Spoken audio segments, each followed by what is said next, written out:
Feeling overwhelmed with trying to fit everything into your wedding day? Let's create a timeline together that ensures a stress-free experience and ensures every moment of your wedding day is captured beautifully.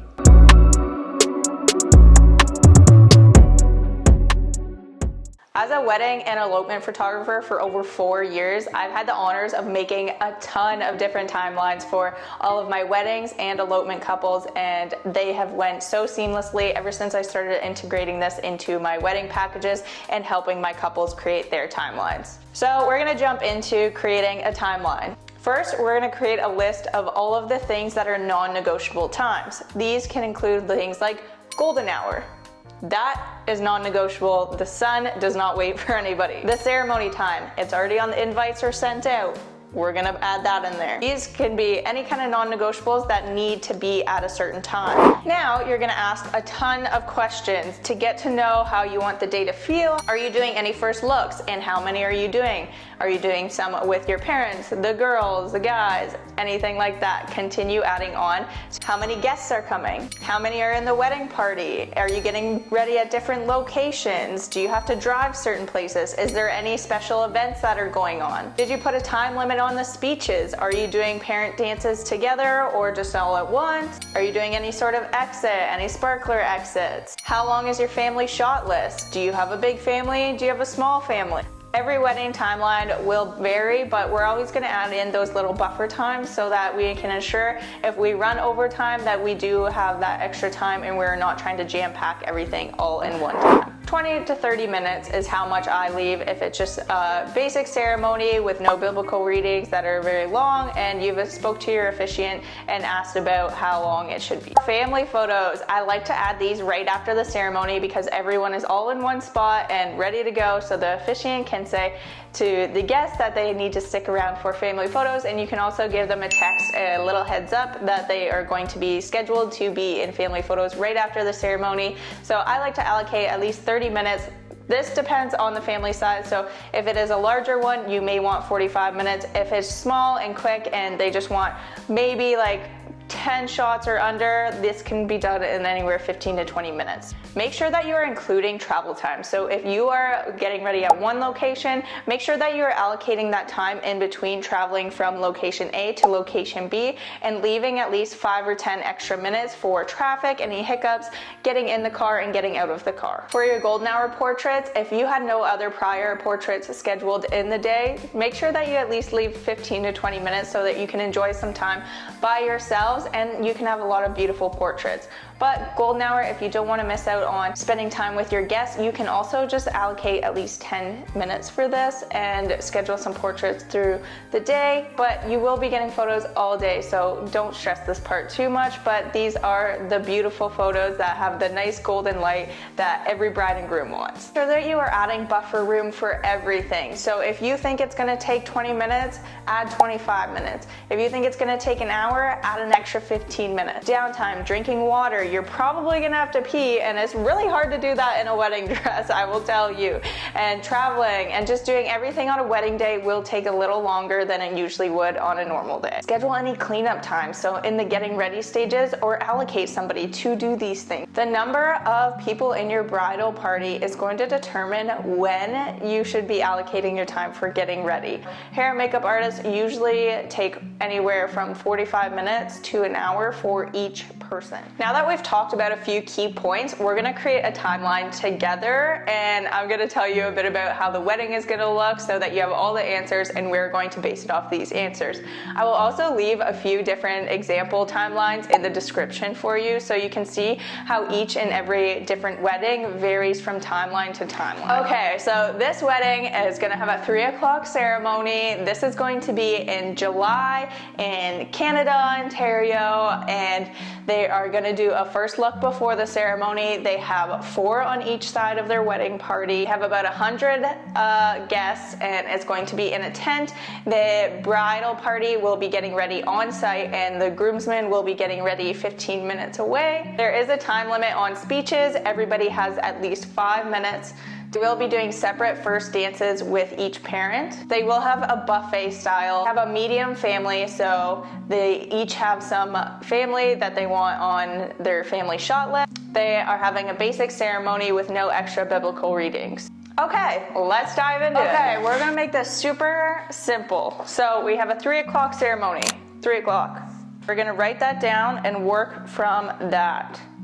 So, like I said, ceremonies, basic one, 30 minutes. So ceremony will be done at 3:30.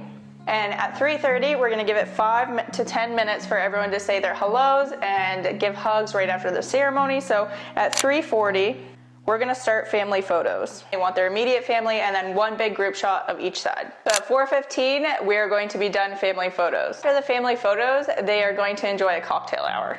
And golden hour in July, I'm just winging this, but usually I would go on my unscripted app and see the exact time of golden hour and allocate 30 minutes before that in case it's in a shaded area or it is cloudy that day. So we're gonna say it is July and golden hour starts at 8 p.m. So we're gonna start to make sure that golden hour photos are at 7:30 p.m. Cocktail hour is going to start at 4:15 and we are going to allocate until 5:30 is when the reception and the wedding party starts entering. This is where all of the entrances will happen. It takes about 15 minutes. At 5:45, they will start dinner. So about 100 guests will take about, I like to be safe and say 45 minutes to all grab a plate and sit back down. So in 45 minutes, we can start speeches. So at 6:30, we are gonna start speeches. There might be people still nibbling or going up for seconds, but that's okay because we can still do speeches at the same time. So that's 6 speeches if we do. So that will take 30 minutes if we have a 5-minute time limit on that. So by 7 p.m., we will be done speeches and we're gonna start the first dances with each parent and the couple itself. So first dances, we could take anywhere from 15 to 20 minutes, but because golden hour is going to start at 7:30, we are gonna hop right into reception. So as the couple is waiting for that 7:30 mark, we have 10 minutes. So at 7:20, they're going to do their cake cutting.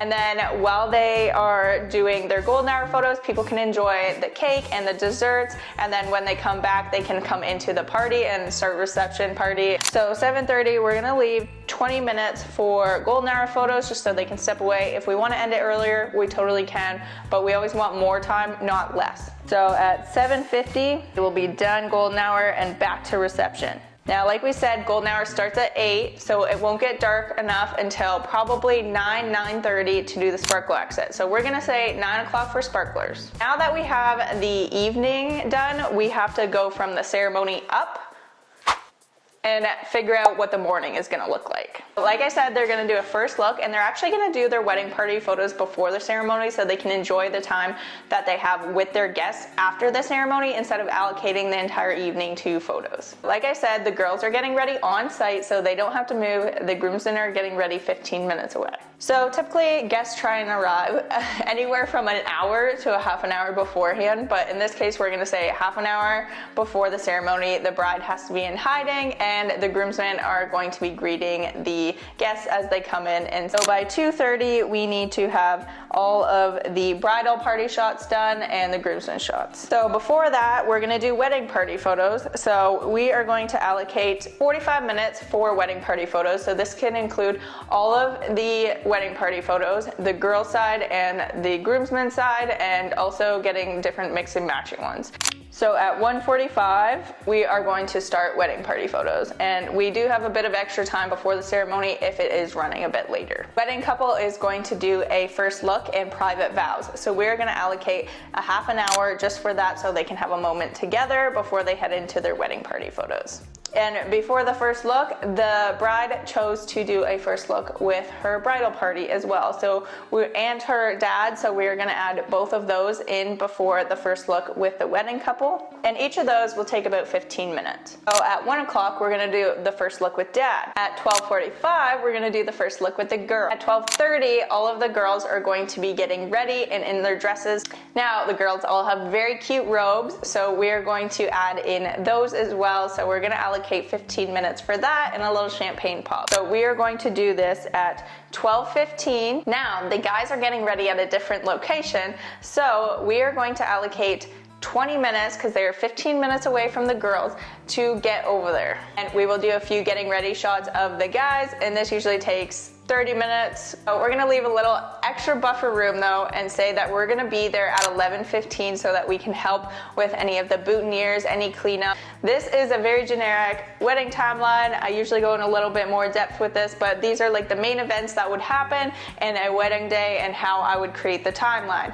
Make sure that you are asking a ton of questions so that you can fully grasp what you want the day to look like and feel like. Quick photographer tip is to make this timeline before even thinking about how much coverage you have, and then take this timeline and figure out where you want the coverage. So if you wanted a full 10 hours, you can figure out where you want that block to be. If you only want 8, figure out where that block should be. Don't pick your coverage first and then try and create your timeline, because then you're gonna try and jam everything super packed into like the 8 hours, 6 hours, whatever coverage you have, and it is going to be a not so memorable day in a good way, and you're going to wish that you made the timeline stress-free first and then allocated where you want the photographer. So here's a reminder of some key takeaways and notes. Make time for each other. Add different buffer rooms. Make sure that you're allocating time for each other. Adding that buffer room, make sure you're adding an extra 5 to 10 minutes throughout the day for washroom breaks, hydrating breaks, food breaks, different kind of breaks. Don't sacrifice anything that you want in your wedding day just to fit it in a photography timeline. Make sure that you're adjusting your coverage to your timeline and not your timeline to your coverage. Make sure that you are leaving room for travel and remembering that there is travel time if you are getting ready away from site. Ask a lot of questions. Ask yourself questions. Ask your couples questions.